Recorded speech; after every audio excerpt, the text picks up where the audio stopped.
In the autumn of 1857, a 7-year-old boy arrived at the Medical College of Georgia in Augusta, escorted by 3 physicians and a deputy marshal.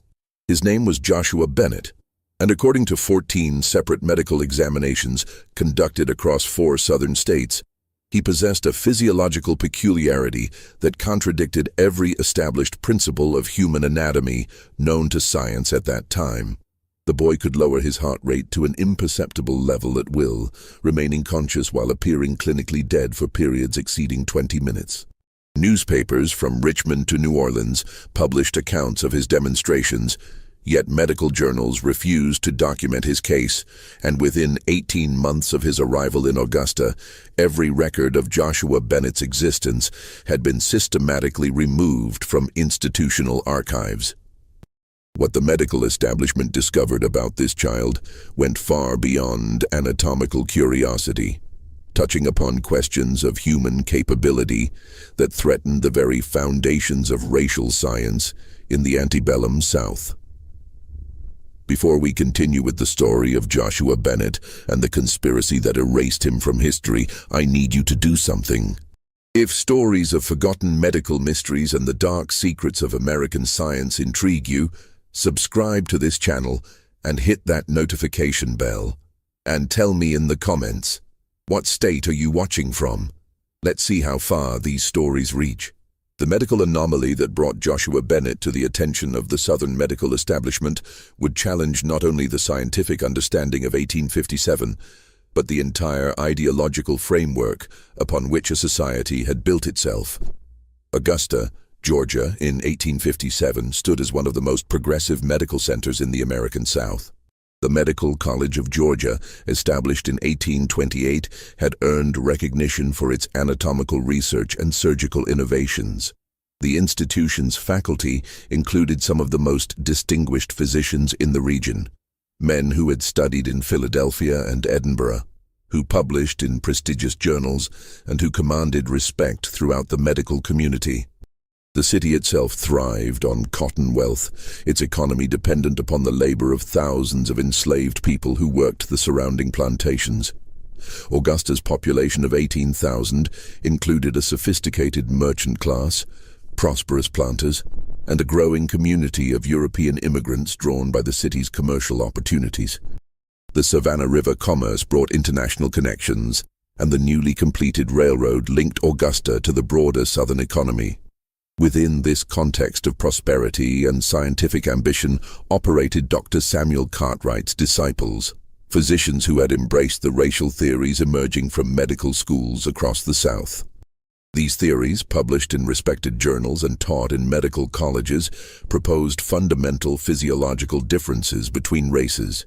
Dr. Josiah Nott's Types of Mankind had appeared just 3 years earlier, arguing that separate species of humans existed, each with distinct anatomical and intellectual capacities. These weren't fringe theories. They represented mainstream medical opinion taught at Harvard, the University of Pennsylvania, and throughout Southern institutions. Dr. Harrison Graves, Dean of the Medical College of Georgia, had built his reputation on anatomical research. At 46, he had published 17 papers in medical journals, served on the boards of 3 hospitals, and trained dozens of physicians who now practiced throughout the South. His particular interest lay in comparative anatomy, studying anatomical differences between populations to establish what he believed were scientific foundations for social order. Dr. Margaret Pritchard represented an anomaly herself in 1857 medicine. At 32, she was one of perhaps a dozen female physicians practicing in the United States, having earned her medical degree from the Female Medical College of Pennsylvania in 1853. She had returned to her native Georgia to practice among women and children, her presence tolerated rather than welcomed by the medical establishment. Her father's wealth and connections had secured her a marginal position at the medical college, teaching obstetrics to midwives, researching maternal mortality, conducting examinations that male physicians preferred to avoid. She worked in the shadows of the institution, her research unpublished, her observations unrecorded in official proceedings. The arrival of Joshua Bennett in September 1857 came through unusual channels. A physician in Savannah, Dr. Theodore Brennan, had written to Dr. Graves describing a case that had left him professionally disturbed. A plantation owner had brought a young enslaved boy to Dr. Brennan's office, claiming the child could stop his heart at will. The plantation owner, Edward Hartwell, had witnessed the boy demonstrate this ability multiple times and had consulted Dr. Brennan to determine if the child was feigning or if some genuine physiological mechanism existed. Dr. Brennan's letter detailed his examination with clinical precision. Using a stethoscope, still a relatively new instrument in American medicine, he had listened to the boy's chest as Joshua concentrated. Within 30 seconds, the heartbeat had slowed from a normal childhood rate of approximately 90 beats per minute to fewer than 20. The boy's respiration became almost imperceptible. His skin remained warm, his pupils responsive, yet his pulse grew so faint that Dr. Brennan could barely detect it at the wrist or neck. After 23 minutes of this state, during which Dr. Brennan had repeatedly verified the near absence of vital signs, Joshua had returned to normal function within seconds. "I cannot explain what I observed," Dr. Brennan had written. The child remained conscious throughout, responding to simple commands with eye movements when I instructed him not to speak. This was no mere deception. I have practiced medicine for 18 years and examined hundreds of patients in various states of health and distress. What I witnessed contradicts every principle of cardiovascular function I learned in medical school. Dr. Graves had immediately recognized the significance.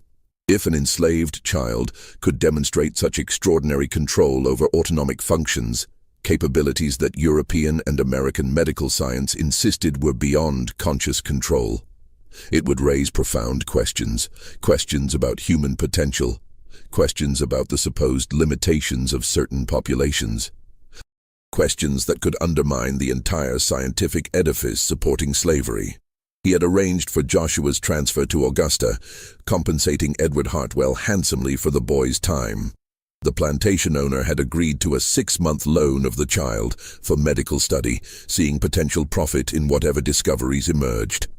Joshua arrived on September 14, 1857, accompanied by Dr. Brennan and 2 other physicians who had examined him in Savannah. The boy himself appeared unremarkable at first glance. Small for his 7 years, quiet, with the careful mannerisms of a child who had learned early to navigate dangerous adult attention. He spoke little, answered questions with minimal words, and watched the physicians with an expression that revealed nothing. His mother had been sold away when he was 4, according to the documentation. His father remained unknown. He had worked in the plantation house as a servant, valued for his quick learning and quiet demeanor. But there was something in Joshua's eyes, an intelligence that made Dr. Pritchard uncomfortable when she first examined him. She had been called in to conduct the initial physical assessment, as the male physicians considered it beneath their dignity to perform the detailed examination of a child's body. Dr. Pritchard had measured, listened, palpated, documented. Physically, Joshua appeared entirely normal. Slightly underweight, bearing a few scars consistent with corporal punishment but otherwise healthy. His heart, when examined at rest, showed no abnormalities in rhythm or tone. His lungs were clear. His reflexes normal. "Can you show me what the doctors in Savannah observed?" she had asked him gently. Joshua had looked at her for a long moment before nodding.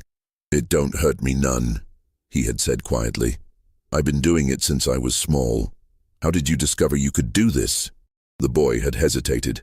"Sometimes when things got bad, I found if I got real still inside, real quiet, I could go to a place where nothing could reach me. And one day I realized while I was in that place, my heart had near stopped.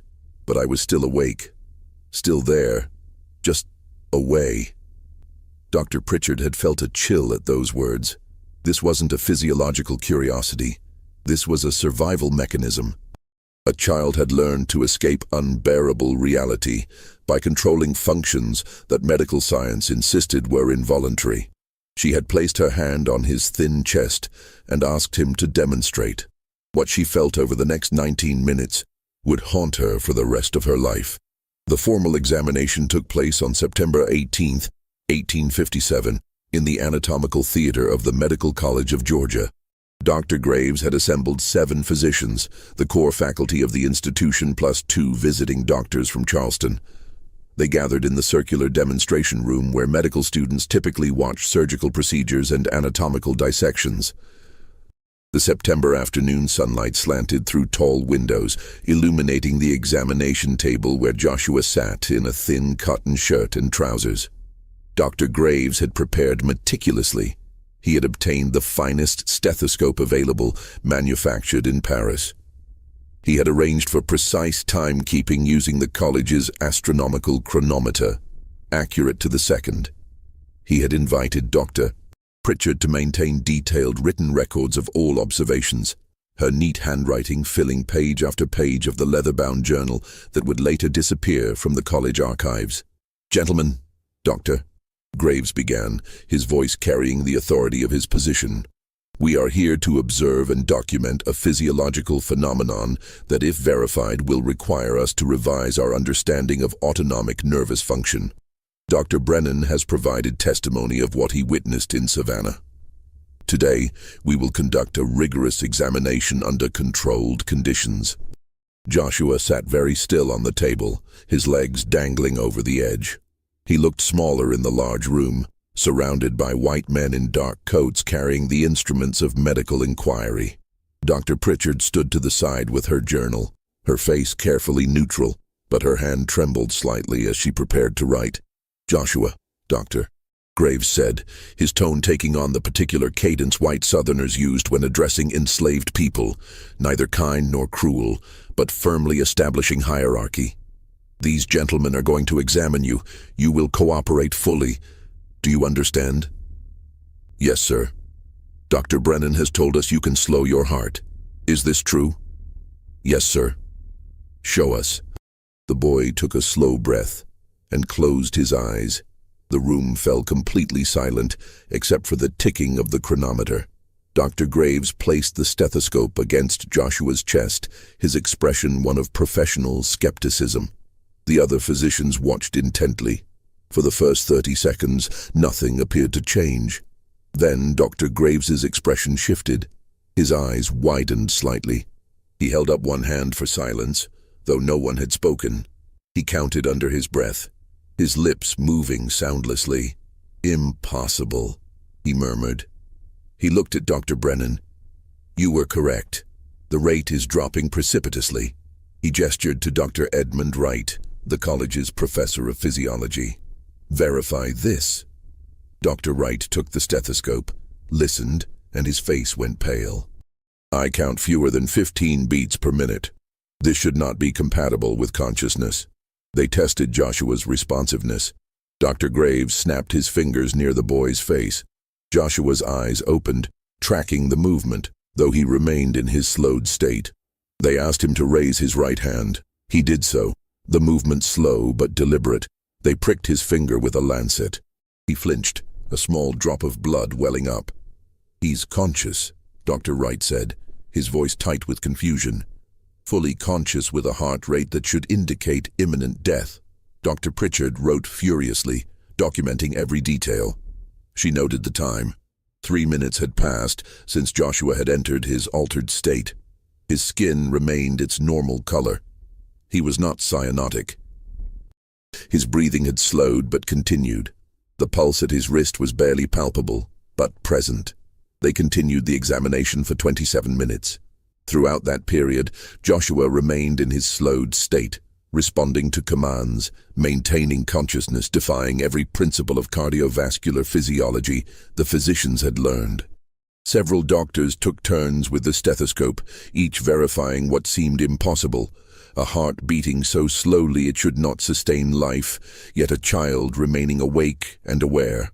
When Dr. Graves finally told Joshua he could stop, the boy took another deep breath, and within seconds his heart rate normalized. The transition was so swift it seemed almost supernatural, though Dr. Pritchard noted that it appeared to be under the same conscious control as the slowing had been. The physicians stood in stunned silence. Finally, Dr. Robert Kimball from Charleston spoke, his voice shaking slightly. "Gentlemen, I have practiced medicine for 23 years.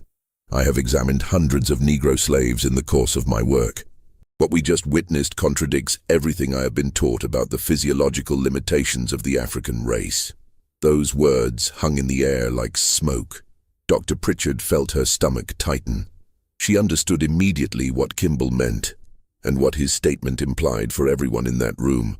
The entire foundation of Southern medical science rested on the premise of fundamental physiological differences between races. Dr. Samuel Cartwright had published papers describing drapetomania, the supposed disease that caused slaves to flee captivity. Dr. Josiah Nott had argued that Negroes possessed smaller lung capacity, inferior cranial capacity, reduced intellectual function. These weren't fringe theories. They were taught in medical schools, cited in court cases, used to justify an entire social system. But here sat a 7-year-old enslaved child demonstrating a level of physiological control that European medical science insisted was impossible for any human, much less for a supposedly inferior race. If a Negro child could consciously regulate functions that white physicians believed were beyond voluntary control, if he could demonstrate capabilities that suggested extraordinary mental discipline and self-mastery, then what did that say about the entire scientific edifice of racial difference? Dr. Graves understood this immediately. His face had gone rigid, his mind clearly racing through the implications. "We will conduct additional examinations," he said firmly. "We must determine the mechanism by which this occurs. There must be an anatomical explanation." Over the next 3 weeks, Joshua underwent examination after examination. The physicians tested him under various conditions.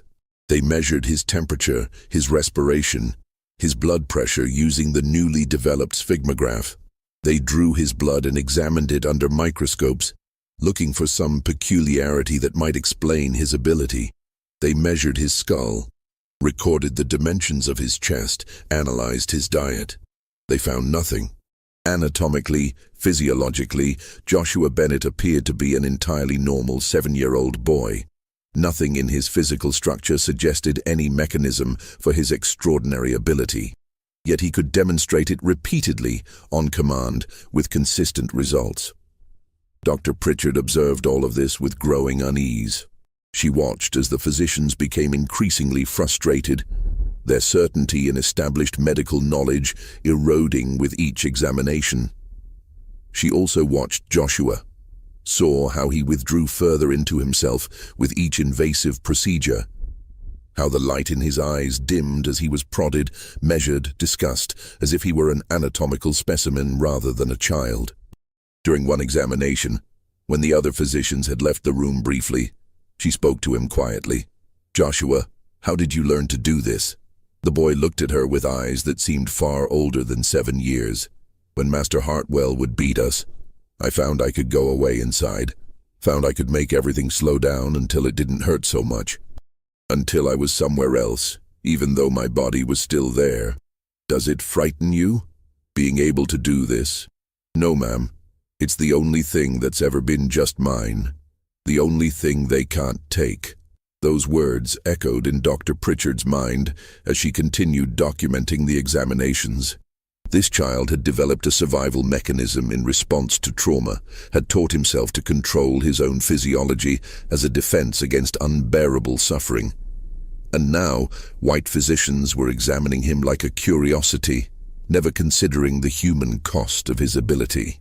As October arrived and the examinations continued, tensions began to emerge among the faculty. The initial scientific excitement had given way to something darker, a growing recognition that Joshua's existence posed a threat to their entire worldview. Dr. Kimball returned to Charleston, but not before writing a letter to Dr. Graves that Dr. Pritchard happened to see left on a desk. "We must be cautious about how we proceed," the letter read. "If word spreads of what this boy can do, it will be weaponized by abolitionists. They will claim it demonstrates Negro capabilities equal or superior to whites. The social implications are profound. Other physicians began expressing similar concerns. Dr. Wright argued in a faculty meeting that they should publish their findings, that science demanded documentation regardless of social consequences. Dr. Graves disagreed vehemently. "We don't fully understand what we're observing," he insisted. "Publishing prematurely would be irresponsible. We need more time, more study." But Dr. Pritchard, listening from the hallway where she had no official right to attend faculty meetings, understood what was really happening. The physicians had encountered something that contradicted their fundamental beliefs, and rather than revising their beliefs, they were seeking ways to suppress or reinterpret what they had observed. She began conducting her own quiet research. In the medical college library, she found references to similar phenomena in Eastern medical traditions. Yogis in India who could slow their heartbeats, Buddhist monks who could control their body temperature. These accounts were typically dismissed by Western physicians as exaggerations or superstitions. But what if they were real? What if human beings possessed capabilities that Western science had simply refused to acknowledge because they didn't fit established frameworks? She also began talking more with Joshua during the examinations, drawing him out when they were alone. The boy revealed more of his history, how he had first discovered his ability at age 4, shortly after his mother had been sold. How he had used it to escape during the worst moments of plantation life. How he had been careful to hide it from most people, showing it only once to another enslaved child, who had then told the plantation owner, leading to Joshua's current situation. "Do other people in your family have this ability?" Dr. Pritchard asked. "Don't know, ma'am. Never knew my father. Mama never said nothing about it before she was sold. Have you taught anyone else to do it?" Joshua hesitated. "Tried to show my friend once, but he couldn't get to that quiet place inside. Said it just made him scared, trying to slow his heart." This interested Dr. Pritchard greatly. If Joshua had tried to teach someone else and failed, it suggested his ability wasn't purely physiological. It required a mental state, a psychological capacity that perhaps not everyone could develop. Or perhaps, she thought with a chill, it required the specific trauma of enslavement to create the desperate need that drove its development. By late October, Edward Hartwell had begun making inquiries about when Joshua would be returned to his plantation. The 6-month loan period was not yet complete, but Hartwell had heard rumors about the examinations and wanted to ensure his property would not be damaged by medical experimentation. He arrived in Augusta on October 28th, demanding to see the boy and speak with Dr. Graves. The meeting took place in Dr. Graves's office, and though Dr. Pritchard was not present, she heard about it later from a colleague. Hartwell had been direct. "I agreed to loan you the boy for medical study, not to have him become the subject of some scientific controversy. I've heard talk that you're considering publishing about his peculiarity. I won't have my property become famous. It would make him impossible to manage." Dr. Graves had assured Hartwell that no publication was planned, but Hartwell had apparently pressed further. "What have you discovered? Is there something wrong with him? Some defect?" "No defect," Dr. Graves had replied carefully. "He's in perfect health. His ability appears to be a learned skill, not a physiological abnormality." "A learned skill?" Hartwell had seized on this. "You mean any Negro could learn to do this?" The question hung in the air, laden with implications. If Joshua's ability was learned rather than innate, if it was a skill any human could potentially develop, then it said nothing about racial physiology. It was simply an unusual talent like juggling or memorization. But if it suggested some untapped human potential, some capacity for self-mastery that slavery was supposed to preclude, Dr. Graves had not answered directly, according to the account Dr. Pritchard heard. Instead, he had changed the subject, discussing the remaining examinations planned and assuring Hartwell that Joshua would be returned in good condition. But that conversation had consequences. Within days, Dr. Graves called a private meeting of the senior faculty. This time, Dr. Pritchard was explicitly excluded. but she had developed connections among the staff. A janitor who cleaned the meeting rooms, a secretary who filed documents. Through these connections, she learned what was decided. The faculty had voted to cease all examinations of Joshua Bennett. They would document what they had observed in sealed records, available only to faculty members. They would not publish any findings. They would return the boy to Hartwell's plantation and recommend that his ability be suppressed rather than demonstrated. The official reason given was that further study had yielded no new insights and that continued examination served no scientific purpose. The real reason, Dr. Pritchard understood, was fear. Fear of what Joshua represented. Fear of the questions his existence raised. Fear of undermining the entire scientific justification for slavery that these physicians had spent careers building and defending. She made a decision that would haunt her conscience for years to come.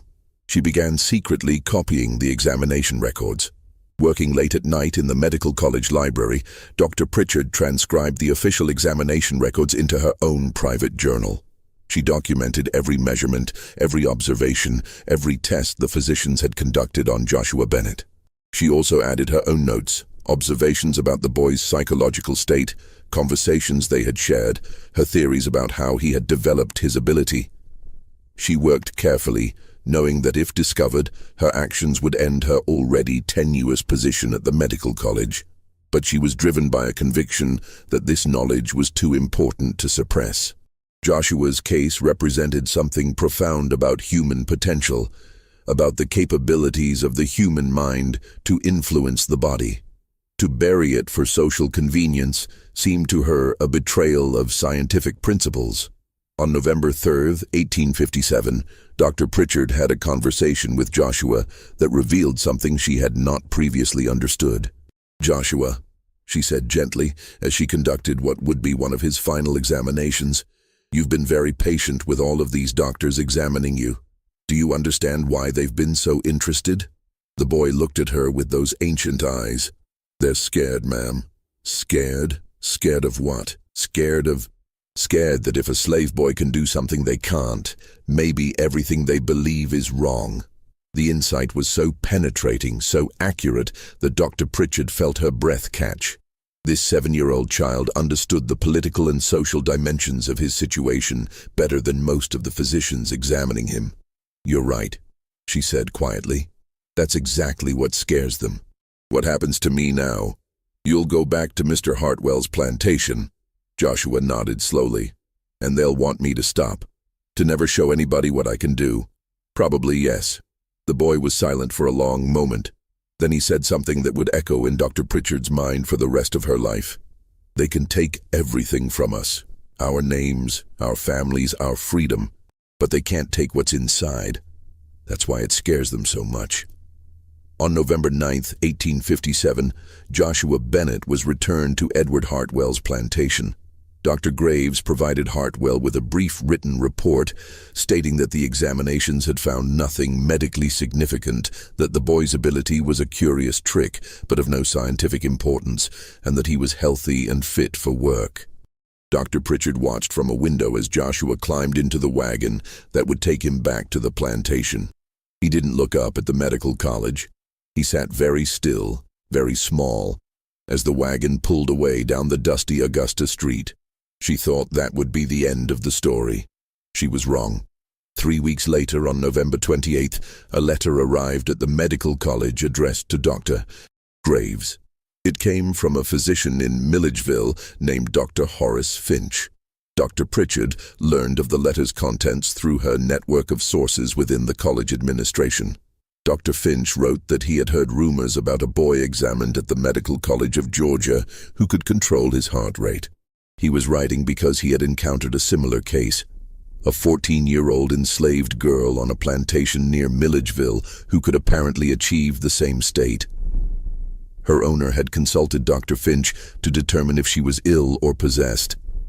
Dr. Finch had examined her and observed the same phenomenon, conscious control of heart rate to an almost imperceptible level. "This cannot be coincidence," Dr. Finch wrote. "If 2 cases exist, there may be others." I believe we may be observing a learned skill transmitted through the slave population, perhaps taught secretly as a form of resistance or escape. The implications are considerable and require immediate investigation." Dr. Graves's response to this letter was swift and decisive. He wrote back to Dr.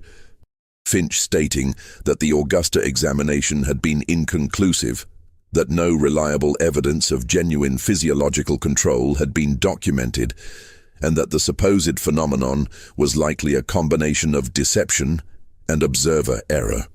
He strongly discouraged Dr. Finch from pursuing the matter or discussing it with colleagues.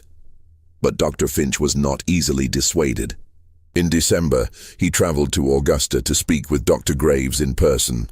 Dr. Pritchard was present in the outer office when the two men met, and she heard raised voices through the closed door. "You're suppressing evidence," Dr. Finch accused. "I've examined this girl thoroughly. There is no deception. She can demonstrate this ability repeatedly, under controlled conditions." "Even if what you say is true," Dr. Graves responded, his voice tight with anger, "what purpose would publishing serve? To provide ammunition for abolitionists? To suggest that Negroes possess capabilities we've denied? Think about what you're proposing. I'm proposing we document the truth. The truth is more complicated than you understand. I've spent my career building the scientific foundations for our social order. I won't see that work destroyed because of a physiological curiosity. So you'll bury it, pretend it doesn't exist. I'll act in the best interests of science and society, which sometimes requires discretion." Dr. Finch left Augusta that day, but he didn't abandon his inquiry. Over the following months, he published a brief notice in the Medical and Surgical Journal of Georgia, carefully worded, describing a case of unusual voluntary cardiac control he had observed in a patient. He didn't mention race, didn't mention slavery, kept the details vague. But for those who knew what to look for, the implication was clear. The publication caused a minor stir in Georgia medical circles. Several physicians wrote to Dr. Finch requesting more information.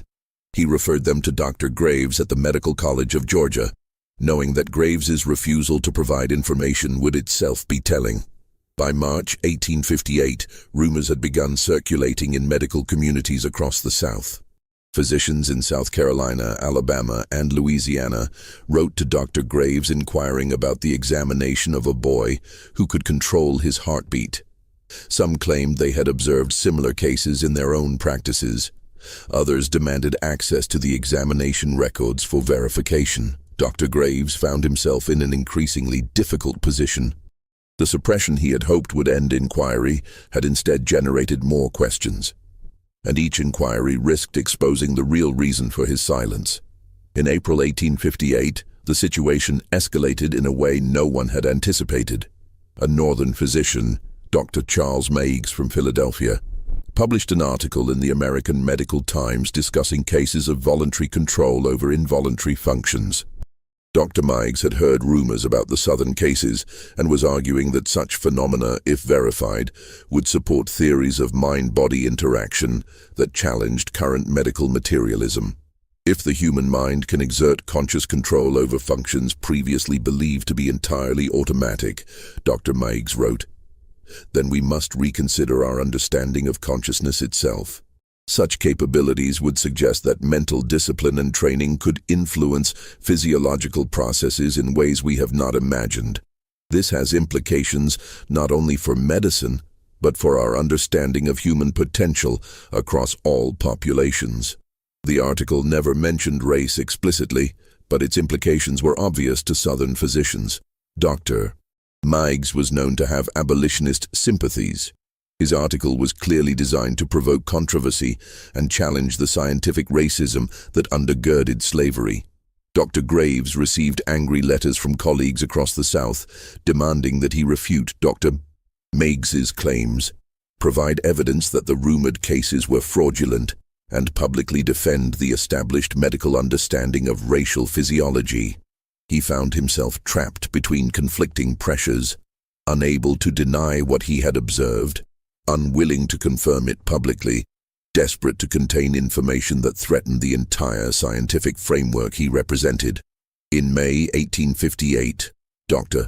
Pritchard received an unexpected visitor at her small office. Edward Hartwell, the plantation owner who had loaned Joshua Bennett to the medical college, appeared without warning or appointment. "Dr. Pritchard," he said without preamble, "I need to speak with you about the Bennett boy." She gestured for him to sit, her mind racing. "I'm surprised you would seek out a female physician, Mr. Hartwell. Most gentlemen prefer to consult with my male colleagues." "Your male colleagues are politicians playing at science," Hartwell said bluntly. "I need someone who will tell me the truth. What did you observe during those examinations?" Dr. Pritchard chose her words carefully. "Joshua demonstrated an unusual ability to consciously slow his heart rate. The mechanism remains unclear, but the phenomenon was real and repeatedly verified. Can other Negroes do this? I have no evidence to suggest it's specific to any race. It appears to be a learned skill, though one that may require specific circumstances to develop." Hartwell leaned forward, his expression intense. "There's something you need to know. After Joshua returned to my plantation, I instructed my overseers to prevent him from demonstrating his ability. I didn't want him becoming some kind of curiosity or gaining status among the other slaves. But word had already spread. The other slaves knew what he could do." He paused, and Dr. Pritchard saw something she hadn't expected in his face. Not anger, but something closer to fear. "Last month, one of my field hands nearly died from a beating. Collapsed, appeared to have no pulse. We thought he was dead, but after 20 minutes he revived, completely unharmed. 2 days ago, a woman in the slave quarters did the same thing when threatened with separation from her children. Doctor, they're learning this. Joshua taught them before I could stop him." The implications crashed over Dr. Pritchard like a wave. Joshua hadn't just possessed an unusual ability, he had shared it. He had taught other enslaved people how to achieve the same state. And if it was spreading, if it was being passed from person to person. "You understand what this means?" Hartwell said quietly. "If slaves can slow their hearts, appear dead, then revive. They can fool physicians, fool overseers, escape punishments, fake illnesses. The entire system of control depends on our ability to monitor and verify their physical states. If they can deceive us at that fundamental level, you want me to help you stop it," Dr. Pritchard said. "I want you to tell me if it's even possible to stop it. If this is truly a learned skill, if it can be taught and spread, then we're facing something unprecedented." Dr. Pritchard sat in silence for a long moment. She thought about Joshua's words. "They can take everything from us, but they can't take what's inside." The child had understood something profound. In teaching others his survival mechanism, he had given them a form of resistance that could not be physically prevented, could not be seen or measured, could only be discovered after the fact. "I cannot help you suppress this, Mr. Hartwell," she said finally. "As a physician, I cannot participate in efforts to deny people the ability to control their own physiology." Hartwell stood abruptly. "Then you're a fool, Dr. Pritchard. And when this spreads, when the whole South is dealing with slaves who can fake death, avoid punishment, deceive examination, remember that you chose conscience over reason." He left, and Dr. Pritchard sat alone in her office, trembling. She understood now why the medical establishment had wanted to bury Joshua's case. It wasn't just about protecting racial theories, it was about preventing exactly what had happened. Knowledge spreading, resistance multiplying, a survival mechanism becoming a tool of defiance. That evening she made copies of all her private notes and examination records. She packaged them carefully, addressing the package to her sister in Boston. A sister married to a prominent abolitionist and connected to networks that could ensure the information survived, even if the originals were destroyed.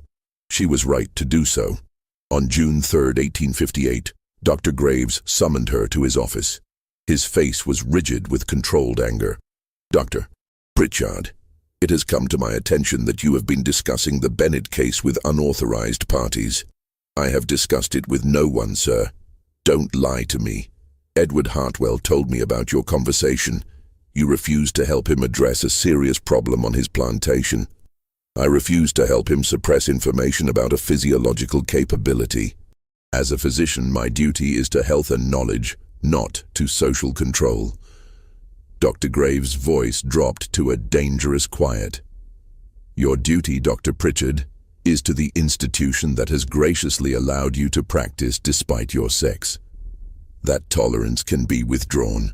I want all notes, records, and observations you made during the Bennett examinations immediately. Those are my private records. They are records of examinations conducted at this institution using this institution's resources. They belong to the Medical College of Georgia. Surrender them, or I will have you removed from the premises and ensure you never practice medicine in this state again. Dr. Pritchard looked at him steadily. Very well, I'll bring them to you tomorrow. That night she burned the originals. The copies were already on their way to Boston. When she handed Dr. Graves a blank journal the next day, claiming she had kept no detailed records, his fury was apoplectic. He dismissed her from her position immediately, but the damage, from his perspective, was already done. The knowledge was spreading in ways he couldn't track or stop. Through the summer of 1858, reports began filtering through Southern medical networks of enslaved people, demonstrating the ability to dramatically slow their vital signs. Physicians in Georgia, South Carolina, Alabama, and Mississippi documented cases, though none published them officially. Each case followed the same pattern. An enslaved person, usually facing punishment or separation from family, would enter a state of apparent unconsciousness with barely perceptible heartbeat and respiration, only to revive after a period of time. Plantation owners began to panic. The implications were staggering. If enslaved people could feign death convincingly enough to fool physicians, the entire apparatus of medical examination that supported slavery was compromised. Physicians were regularly called upon to verify the health and fitness of enslaved people for sale, to confirm punishments had been properly administered, to determine if resistance was due to illness or malingering. If their examinations could be fooled at such a fundamental level, how could owners trust any medical assessment? Dr. Pritchard, through her connections in Augusta's free black community, learned details that never reached white medical circles. The technique was being refined as it spread. Practitioners were discovering variations. Some could maintain the slowed state for over an hour. Others could slow their heart rate while appearing to remain active and responsive. A woman in Savannah had reportedly used the technique during childbirth, maintaining enough consciousness to deliver her baby while appearing semi-conscious to the attending physician, thus avoiding the experimental procedures he had planned to perform on her. More disturbing to the establishment were reports of the technique being used for coordinated resistance. In one case near Charleston, 3 enslaved men scheduled for sale had simultaneously entered the slowed state during their pre-sale medical examination, causing the physician to declare them dangerously ill and the sale to be postponed. By the time they recovered days later, the buyer had moved on to another auction. The men had effectively sabotaged their own sale through a form of resistance that left no evidence and could not be definitively proven as intentional. These stories reached Dr. Pritchard in fragments, passed through careful networks of communication that existed beneath white awareness. She documented what she heard, understanding that she was recording a form of resistance that had no parallel in the known history of slavery. This wasn't violent rebellion or escape. It was something more subtle and perhaps more threatening, the quiet assertion of bodily autonomy through means that could not be detected or prevented. In August 1858, a physician named Dr. Lawrence Tucker from Savannah published a letter in the Charleston Medical Journal that marked a turning point. Dr. Tucker described examining an enslaved woman who had collapsed during punishment and appeared to have died. He had pronounced her dead after detecting no pulse for 15 minutes. The woman had been prepared for burial when she suddenly revived, completely unharmed. Dr. Tucker wrote that he could not explain what he had witnessed. but suggested that Negro physiology might include mechanisms unknown to medical science, a carefully worded statement that attempted to explain the phenomenon without acknowledging its implications. The letter sparked immediate controversy. Several physicians wrote responses arguing that Dr. Tucker had simply made an error in examination, that the woman's pulse must have been present but too faint to detect. But other physicians wrote privately to Dr. Tucker describing similar experiences, creating an informal network of doctors who had witnessed the phenomenon but didn't dare discuss it openly. Dr. Graves found himself besieged by correspondence from colleagues demanding answers. How widespread was this ability? Could it be detected? Were there medical tests that could distinguish genuine death from the slowed state?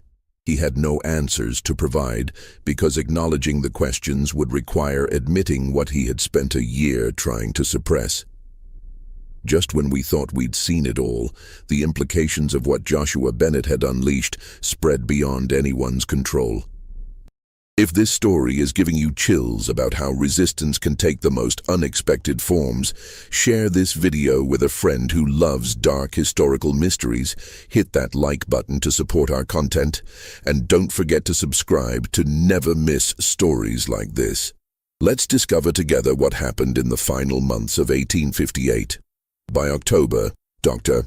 Graves had received letters from plantation owners across 3 states demanding that the Medical College of Georgia issue a public statement explaining the phenomenon and providing methods to detect deception. He found himself in an impossible position. To explain the phenomenon, he would have to admit that enslaved people possessed capabilities that contradicted established racial science. To provide detection methods, he would have to acknowledge the phenomenon was real and spreading. A meeting was convened in October 1858 at the Medical College, gathering 15 prominent Southern physicians to discuss what they privately called the cardiac question. Dr. Pritchard learned of the meeting through a medical student who had been tasked with preparing the meeting room. The discussion, according to his account, had been heated and fearful. Some physicians argued for full disclosure, publishing detailed studies acknowledging the phenomenon and revising medical understanding accordingly. Others insisted that such honesty would be catastrophic, providing abolitionists with powerful ammunition and undermining the entire scientific justification for slavery. The debate had grown so intense that several physicians had walked out, refusing to participate in what they saw as a conspiracy of silence. The final decision was a compromise that satisfied no one but protected everyone's interests. They would issue a carefully worded denial that dismissed reports as exaggerations while privately informing trusted colleagues about methods to identify the slowed state through careful, prolonged examination. Physicians would be advised to never pronounce death without observing a body for at least 3 hours and to check for subtle signs of life that might indicate the slowed state rather than genuine death. His solution was to deny everything. In November 1858, the Medical College of Georgia published a brief notice in medical journals stating that rumors of voluntary cardiac control among the Negro population were unfounded, based on observer error and misinterpretation of natural variation in heart rates. The notice insisted that no credible evidence supported claims of conscious control over involuntary functions, and that physicians should not give credence to such reports. But privately, the notice was accompanied by a confidential circular sent to physicians throughout the South. This document, which Dr. Pritchard managed to obtain a copy of through her Boston connections, provided detailed instructions for detecting the slowed state. It described the subtle signs that distinguished it from death: faint warmth in the extremities, occasional involuntary muscle twitches, extremely slight chest movements that might be missed in casual observation. The circular advised physicians to be suspicious of any sudden collapse that resulted in apparent death without preceding illness, especially in situations where the enslaved person had obvious motivation to avoid punishment or sale. The denial was too little, too late. Physicians who had observed the phenomenon firsthand knew the truth, and among enslaved communities, the knowledge continued spreading, though it went underground, becoming something shared only in trusted circles, never demonstrated openly where it might be studied or prevented. Dr. Pritchard, no longer officially connected to any medical institution, continued her own quiet investigation. Through contacts in Augusta's free black community, she learned more about how the technique was being taught and used. The methodology was surprisingly sophisticated, a combination of focused breathing, meditation, and progressive relaxation that allowed practitioners to dramatically slow their heart rates while maintaining consciousness. It required practice and mental discipline, but it could be learned by most people willing to put in the effort. What she found most remarkable was the purpose for which it was being used. Not for deception or escape, as Hartwell had feared, but for survival. Enslaved people were using the technique to endure punishments that would otherwise break them, to create moments of inner refuge in circumstances of unrelenting trauma. It was, as Joshua had said, something that couldn't be taken from them, an internal freedom in a world that denied every external form of autonomy. She documented conversations with former enslaved people who had learned the technique. One woman described using it during a whipping to separate her consciousness from the physical pain, allowing her body to endure while her mind retreated to a protected space. A man explained how he had taught the technique to his children as a form of psychological armor, a way to preserve their sense of self in a system designed to destroy it. These accounts revealed that the technique had evolved beyond its original purpose.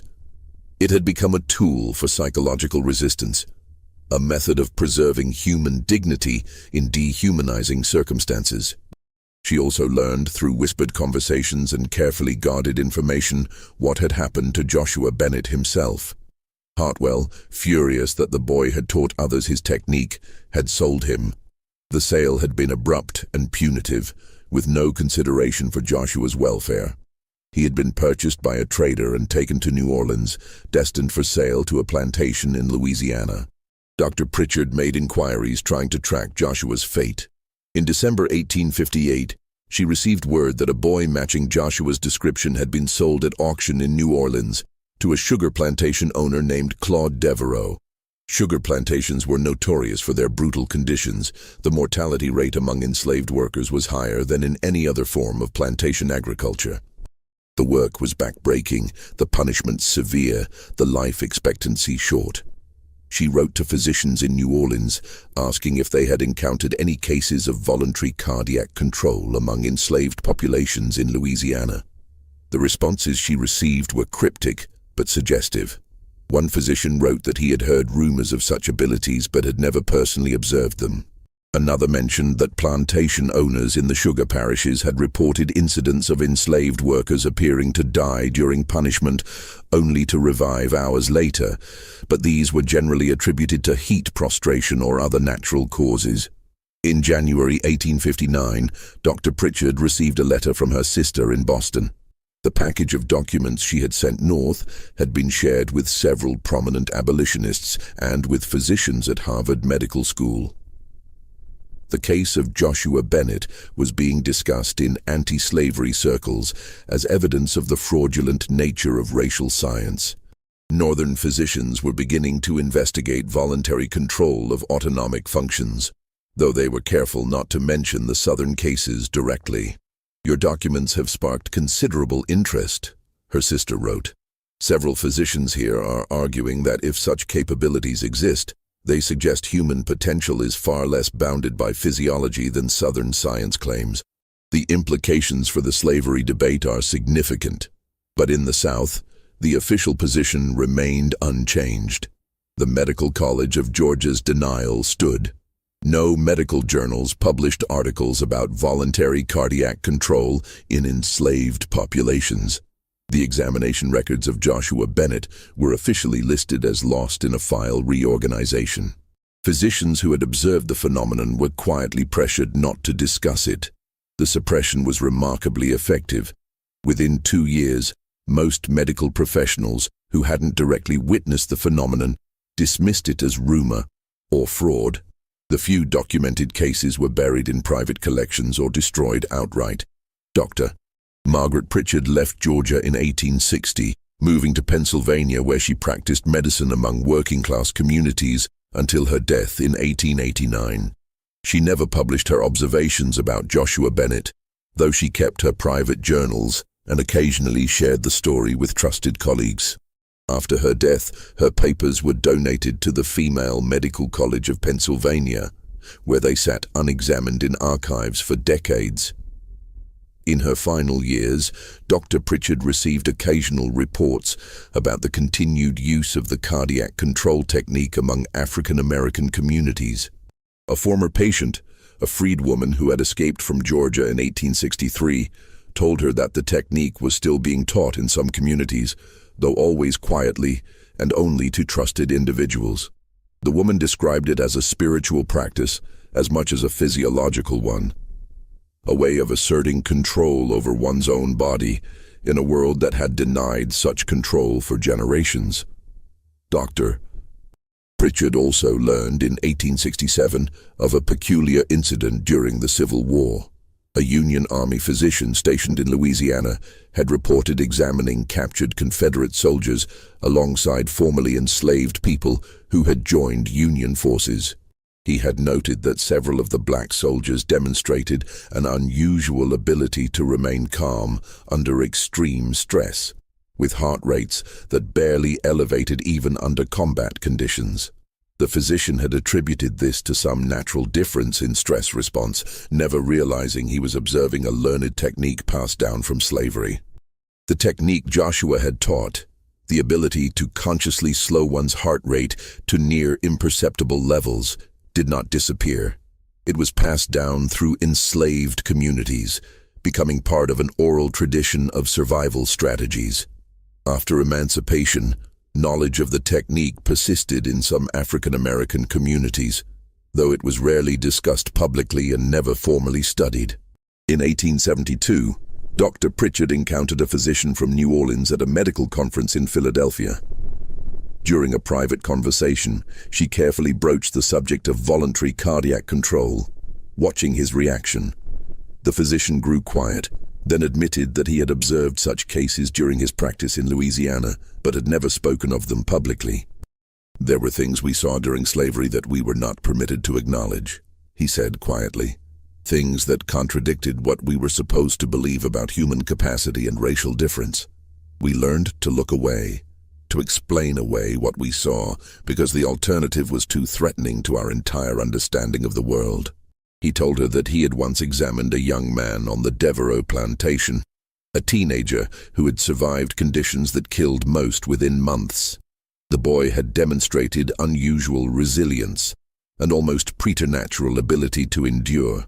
The physician had suspected the boy was using some technique to manage pain and stress, but he had never investigated further. When Dr. Pritchard asked the boy's name, the physician couldn't remember. "There were so many," he said. "We didn't always record their names." Dr. Pritchard wondered if that resilient teenager might have been Joshua Bennett, now grown, still surviving through the technique he had taught himself as a child. But she never learned for certain. The records from Devereaux's plantation had been destroyed during the war, and the plantation itself had been abandoned, its former enslaved population scattered across the South. Modern medicine would eventually discover that such control is indeed possible. In the 20th century, researchers studying meditation, biofeedback, and yogic practices documented that humans can learn to consciously influence heart rate, blood pressure, and other autonomic functions. The techniques developed by Indian yogis, Tibetan monks, and certain meditation practitioners demonstrated that the mind-body connection is far more profound than early Western medicine believed. In the 1960s, a researcher studying cardiovascular responses in meditation practitioners documented a case remarkably similar to what Dr. Pritchard had observed with Joshua Bennett.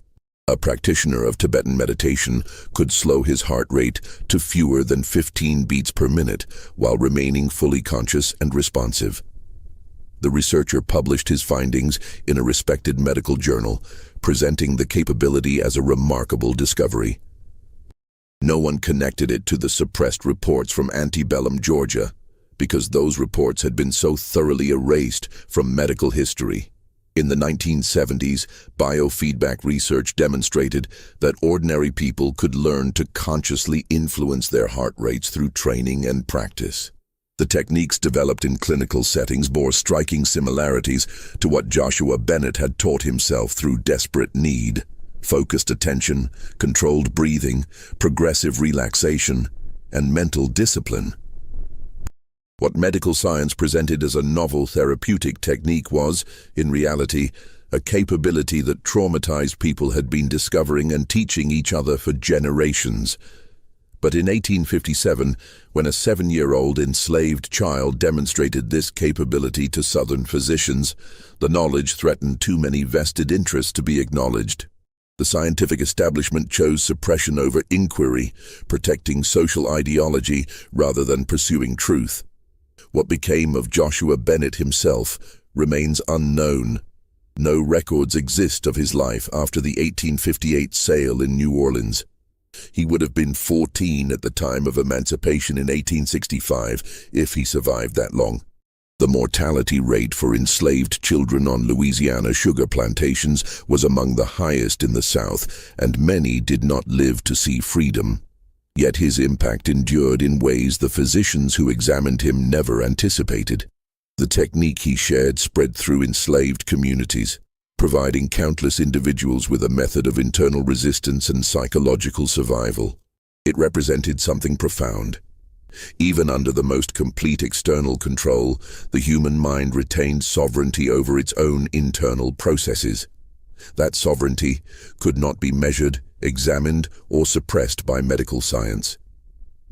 Some historians believe that techniques similar to Joshua's may have been known in African cultures before the slave trade, passed down through generations, and adapted to the specific traumas of American slavery. Traditional African spiritual practices often included methods of meditation, breath control, and mental discipline that bore similarities to what Joshua demonstrated. If true, then Joshua may have been rediscovering or adapting ancient knowledge, giving it new purpose in a context of unprecedented oppression. Dr. Pritchard herself came to believe this after conversations with African-American patients who described their grandparents teaching them old ways of controlling breath and heartbeat during times of danger. These teachings were framed as spiritual practices connected to ancestral wisdom, but they contained the same essential elements Joshua had demonstrated: the ability to consciously influence supposedly involuntary physiological processes through mental discipline. The Medical College of Georgia never acknowledged what they had observed. Dr. Graves continued as dean until 1869, publishing numerous papers on racial physiology that made no mention of the Bennett case. The institution's official history makes no reference to the examinations of 1857, and the only evidence they occurred exists in Dr. Pritchard's private papers and in scattered correspondence between physicians who were pressured to remain silent. In 1934, a historian researching medical education in the antebellum South discovered Dr. Pritchard's journals in the archives of what had become the Woman's Medical College of Pennsylvania. The entries about Joshua Bennett comprised only a small portion of her extensive medical writings, and they were so extraordinary that the historian initially dismissed them as fictional or exaggerated. It was only decades later, as medical science validated the possibility of voluntary control over autonomic functions, that researchers began to consider that Dr. Pritchard's accounts might be accurate. By then, any hope of verifying the story through institutional records had long since vanished. Those documents had been systematically destroyed or disappeared in the aftermath of the Civil War. What remains is the story itself, of a 7-year-old boy who taught himself to control his heartbeat as a survival mechanism, whose existence threatened the scientific foundations of slavery, and who was deliberately erased from medical history because the truth he represented was too dangerous to acknowledge.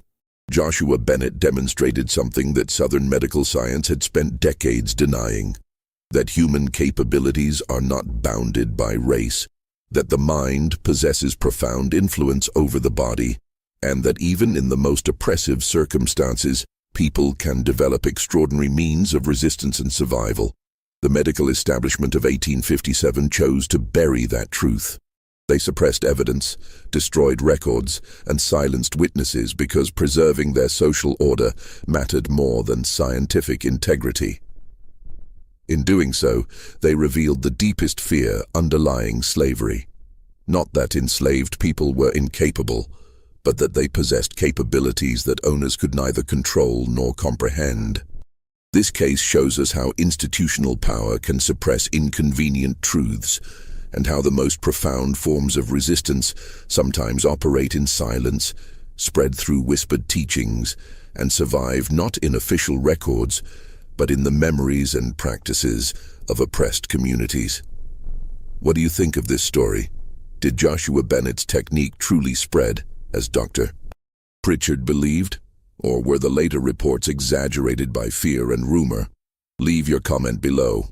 If you enjoyed this tale and want more stories of forgotten medical mysteries and hidden resistance, subscribe, hit the notification bell, and share with someone who loves history's darkest corners.